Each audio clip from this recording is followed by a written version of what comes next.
Señores, habíamos pensado en poner un poco de orden en este asunto de las cruzadas, ¿se acuerda? Sí, hicimos la Empezamos por la cuarta, sí, después por los preparativos, y ahí dijimos, ahora vamos bien, la primera, chao, me enfermé y se pudrió todo. Sí, es verdad. ¿Y hoy viene la segunda?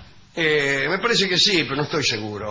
Igual tengo acá la segunda cruzada, pero ya perdió todo sentido, porque aquello lo habíamos empezado a hacer día tras día y ahora ya todo el mundo se olvidó. Escenas del capítulo anterior. Es una porquería. Escenas del capítulo anterior. Oye, ¿aquello es Jerusalén? Creo que es Chicago. Yo no quería venir, sácame de aquí. ¿El señor es musulmán o cristiano? Se mezcló todo en este... No, son así los que son recortes.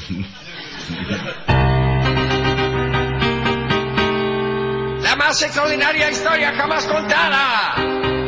Las fuerzas que nos dominan.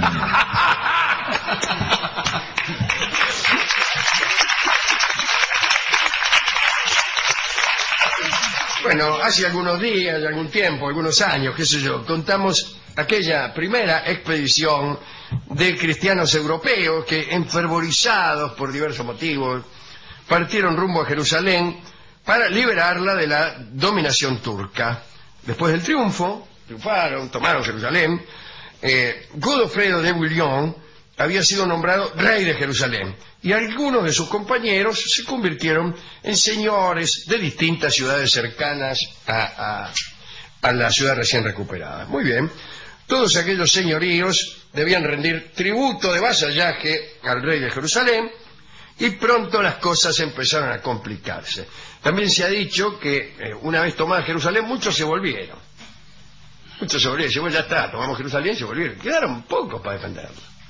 Pero también hubo otras complicaciones, además de la mezcla de extranjeros de todos los países, de distintos idiomas, de costumbres, de trajes,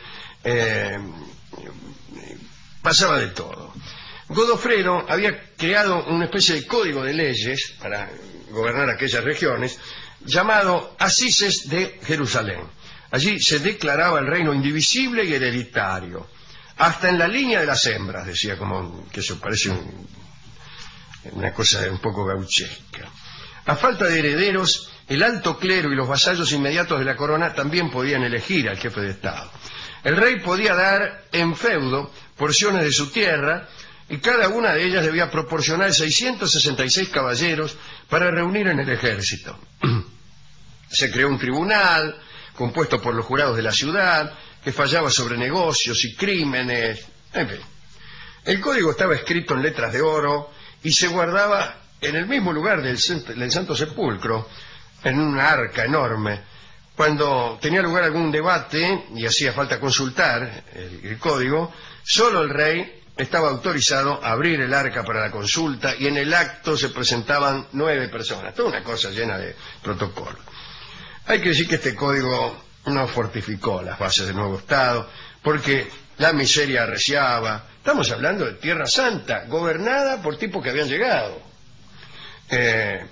Los cultivos eran muy pocos, no se veían más que las márgenes del lago Genazaret cultivadas y las del Jordán, el río Jordán, ¿no? Había continuamente tumultos. Un día, Godofredo de Bouillon, a quien todos respetaban por su fuerza, parece que tenía mucha polenta el tipo, una vez enfrentó a un tipo gigantesco y casi lo partió en dos con un tajo que iba desde la frente hasta la ingle. Mirá vos. Godofredo volvía de una expedición contra el sultán de Damasco, ¿no? Cuando el emir de Cesarea le ofreció frutas para que se refrescara y se refresquese, y él aceptó un limón. Y al rato Godofredo de Bouillon exhaló el último suspiro. Era el año 1100. Chao. Lo sucedió Balduino. El nuevo rey de Jerusalén era ambicioso, llevaba vestiduras arrastrando, permitía que le hicieran reverencia, comía sobre lujosos platos y entraba en las ciudades precedido por un montón de jinetes que tocaban la trompeta. Bueno, los ataques de los turcos eran cada vez más frecuentes y algunos hombres importantes sufrían peligros terribles. El ejército de Bohemundo de Toulouse cayó en poder de los turcos y Bohemundo pudo escapar haciéndose el muerto. Es muy difícil hacerse el muerto al mismo tiempo que uno escapa. Sí. Pero parece que tendido en un ataúd, llevado por unos amigos, ¿no?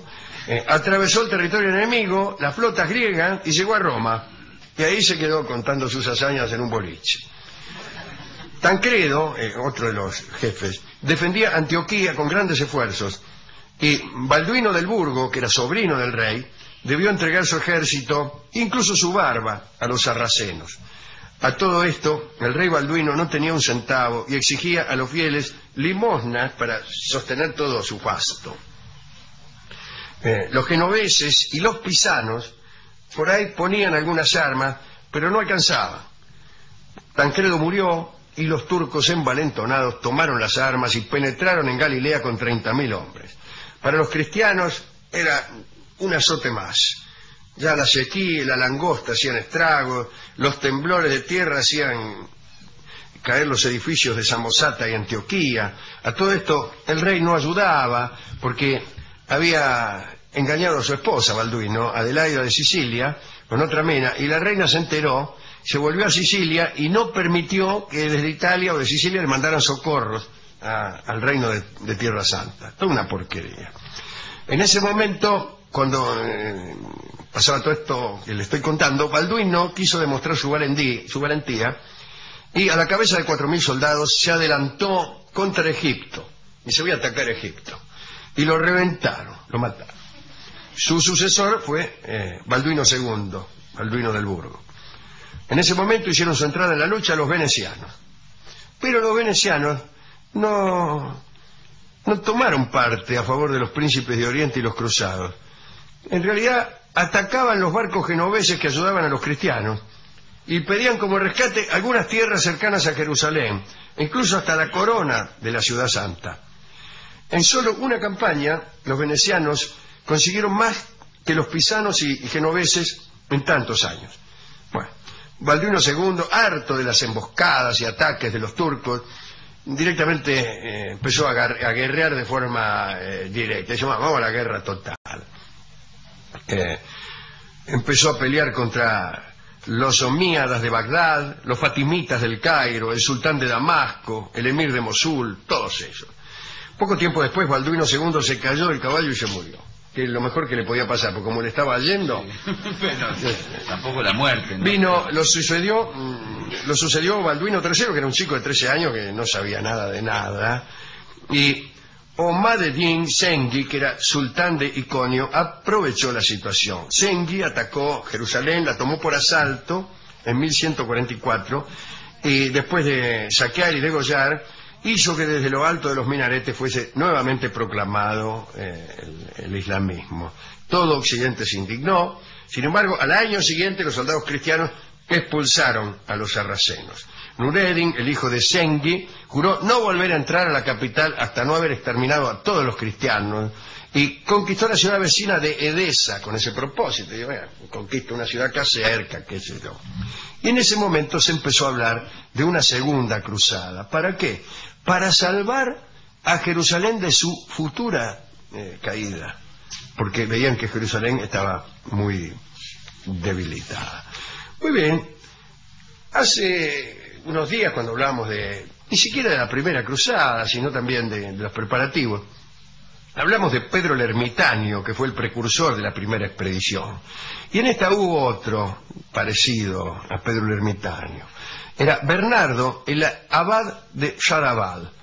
Había nacido en 1091 cerca de Dijon, en Francia, y era un tipo que, qué sé yo, que decía discursos, andaba seguido de la gente, todo el mundo lo decía. En ese momento el rey de Francia era Luis VII, el joven.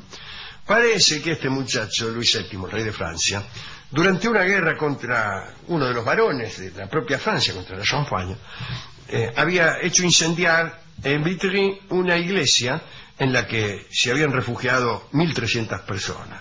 Se murieron todas. Entonces, Bernardo, esta especie de profeta, le dirigió al rey una carta indignada, diciéndole, ¿usted qué se piensa que hizo sonar a 1300? Lo mejor que podría hacer es ir a la Guerra Santa en expiación por su falta.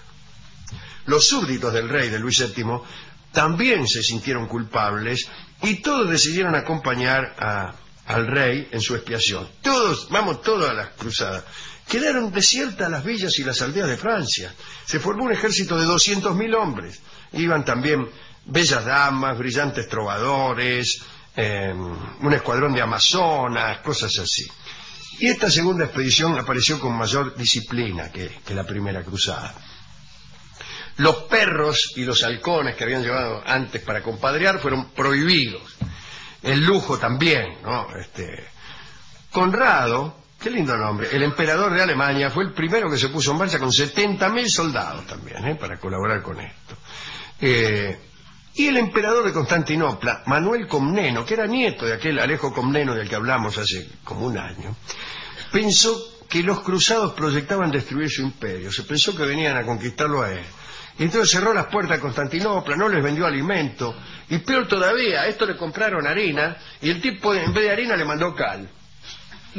Calcule usted que empieza a hacer pasteles con cal. Tosta frita. Lo peor que hay para la salud. Bueno, después le mandaba guías falsos a los soldados. Y los arrastraba hacia precipicios o a desfiladeros donde por ahí lo agarraban los enemigos y los liquidaban. Bueno, muy pocos pudieron llegar sanos y salvos a Antioquía. Luis VII reunió a sus tropas con la del joven Balduino III, aquel pibe que no sabía nada de nada, y dicen, vamos a sitiar la ciudad de Damasco. Sufrieron una derrota terrible, y que fue la definitiva. El rey francés, o sea, Luis VII, fue prisionero, lo llevaron a la cárcel del Kafur y dijeron, mira, te vamos a vender como esclavo, te vamos a vender. Dice, pero un momento, dice el tipo, yo soy rey, ¿cómo? No importa, dice, aquí, ¿qué te crees? Bueno, al final se salvó, no lo vendieron como esclavo. Parece que era medio pavo y entonces ni para esclavo servía. Balduino se volvió a Jerusalén después de la derrota en Damasco. En Europa todos acusaron a Bernardo, al profeta, por haber enviado a tantos hombres a morir en Oriente. Y Bernardo dijo que tanta desgracia era producto de la cólera de Dios y de algunos malos generales. Era el año 1149 y así fracasó la segunda cruzada, que ni hizo nada, una porquería. Pero había pasado algo, digo para terminar, ¿no? Los cristianos que se habían establecido en Tierra Santa ya no tenían ganas de seguir luchando, porque vivían tranquilos en su nueva patria, habían adquirido propiedades, se habían casado con personas que incluso tal vez ni eran de su religión, algunos que llegaron pobres se habían hecho muy ricos, algunos varones que en su patria no tenían más que el título de nobleza, se hallaban en posesión de grandes dominios, y esta gente deseaba la paz. Entonces los nuevos cruzados venían y decían, vamos a pelear, vamos a sitiar a Damasco. Así que esta segunda cruzada lamentablemente fracasó también. Digo lamentablemente porque veo alguna gente que ya estaba con ganas de tomar Jerusalén. Esta es la historia de la segunda cruzada. Terminan todas mal, ¿eh? Sí, estamos esperando a ver si... salvo la primera, que por cuantimeno tomamos Jerusalén, dijo Godofredo de Bouillon. Pero ¿para qué? Para peor. Me fui hasta la discoteca. No hay nada. Nada. Es que ya venimos con mucha cruzada últimamente, se agotó todo lo de cruzada. Sí. Dijo, mira, estoy podrido de esto de las cruzadas.